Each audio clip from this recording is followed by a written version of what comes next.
If you look at the last 10 years, there have been more than 8 questions which has been asked from the location side.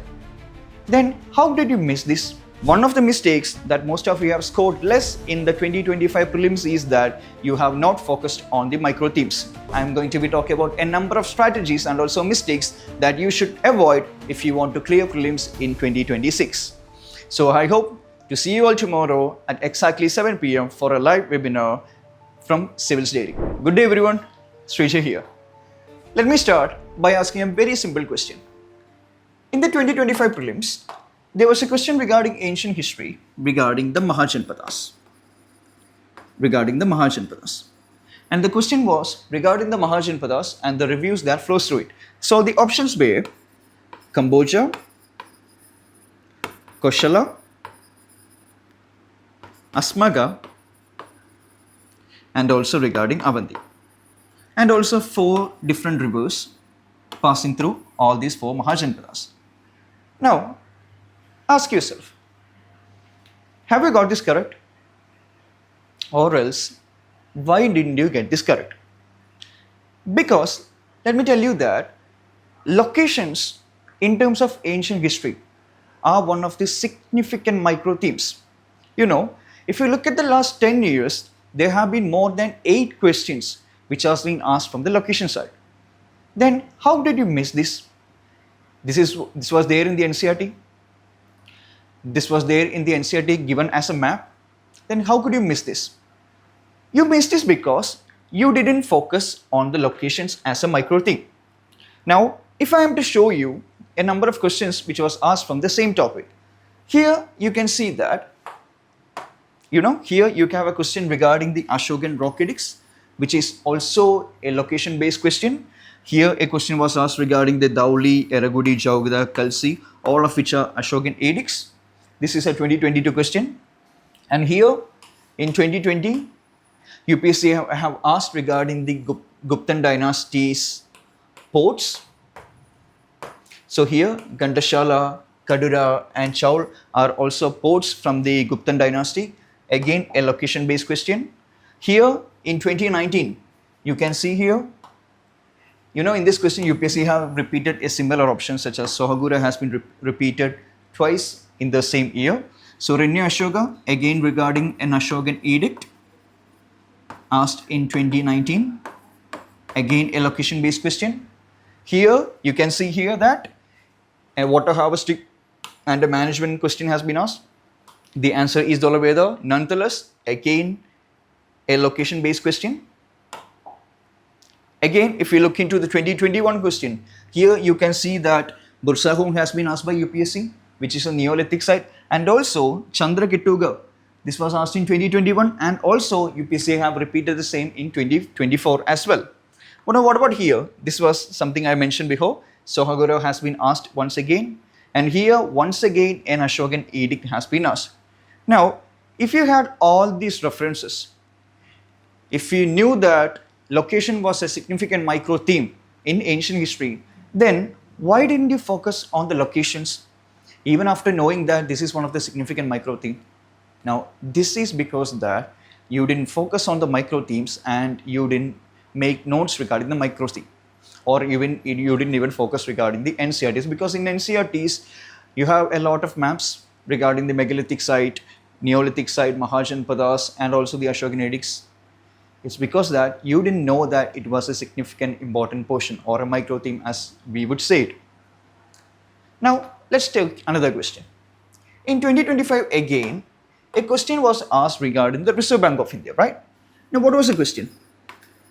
Actually there were 2 questions regarding the Reserve Bank of India. Now what was the first question? The first question actually dealt with what are the sources of revenue of the Reserve Bank of India. And another question not actually relating to the Reserve Bank of India, but then one of the statement was related to Reserve Bank of India. Now, how many of you got this one correct? The sources of revenue of Reserve Bank of India. Or let me ask you, how did you get it incorrect?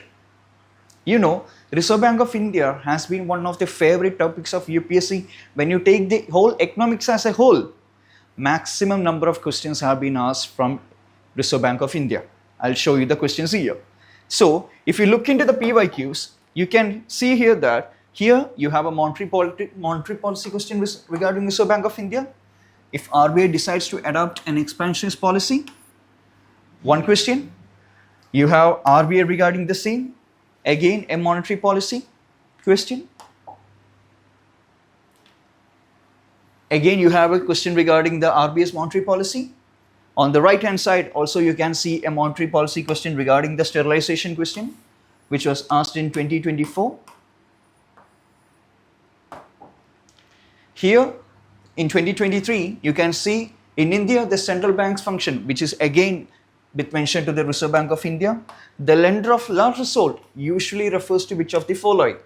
Here again a question regarding Reserve Bank of India. Again in 2024 regarding Reserve Bank of India. So if you look at in 2022 as well, the governor of Reserve Bank of India is appointed by the central bank. Again one more question. So I don't want to repeat the same. Again a question regarding Reserve Bank of India. So if you look at the PYQs, you know, more than 10 questions have been asked from the Reserve Bank of India. Then after knowing that such a number of questions have been asked from the Reserve Bank of India, how did you make it incorrect? Why didn't you know, or why didn't you make notes regarding the Reserve Bank of India?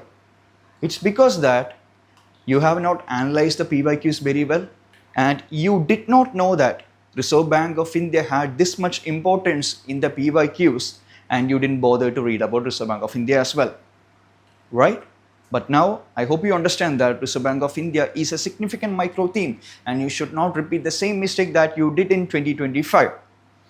What I'm trying to say is that you should analyze the PYQs very well and understand the micro themes, and then you should make notes regarding the same, and also study these micro themes very well.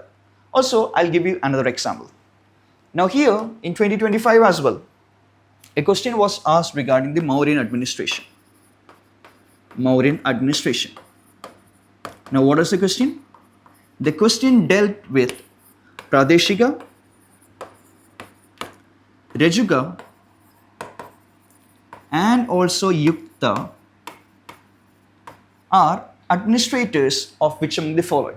Now there is a significant conflict regarding the answer key, because if you look at IGNOU, it mentions that they were provincial governors or provincial administrators, but in NCERT they are given as district administrators. Now I'm not here to tell about what the answer is, but then have you focused on these areas? Have you focused on the economy and administration of the Mauryan Empire? If not, why? Because if you look into the PYQs, you can hear that in case of ancient and medieval history, ancient and also medieval history, economy and administration carries the most number of weightage. You can see here that in terms of the Mauryan Empire, they have asked about the provinces, the districts and the village. Here you can see here that administrative question regarding the Krishnadevara Empire is asked. Here you can see Mahatara and Pattaliga, which has been asked. They are basically the village hetman. Again, and a question regarding the administration and of economy of the age. Iripati Gatikas, Kullebaba Dronaba, also relating to the administration, or to be precise, land administration. You have a question regarding the Banjaras, not particularly related to administration, but related to the economy. Here, Fanam is related to the economy and administration. Here, Hundi is also related to the economy and administration. As you can see here, Hundi is basically, which was used in the post-Harsha period, is actually a bill of exchange. Also, two questions regarding the feudal system and also the Ijardari, Jagirdari, Mansabdari and all the other systems introduced by the Delhi Sultanate and also the Mughal Empire.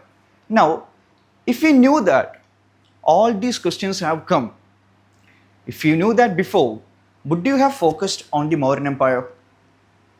You would have definitely focused on the economy and administration of the Mauryan Empire, and you would have focused it and you have made notes regarding the same.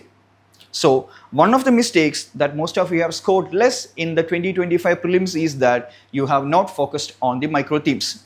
Now, as not focusing on the micro themes, at exactly June 18th, 7 p.m., I'm going to be coming live on a webinar to talk about some of the mistakes such as not focusing on the micro themes, not focusing on time management, not attending adequate number of questions, not having the basic logical and elimination tricks, and other mistakes that aspirants made, which have made them lose a lot of marks and have resulted in them failing the prelims. And also, I'm going to be talking about a number of strategies and also mistakes that you should avoid if you want to clear prelims in 2026. So I hope to see you all tomorrow at exactly 7 p.m. for a live webinar from Civilsdaily. So thank you everyone. I hope you have a wonderful day today. Thank you.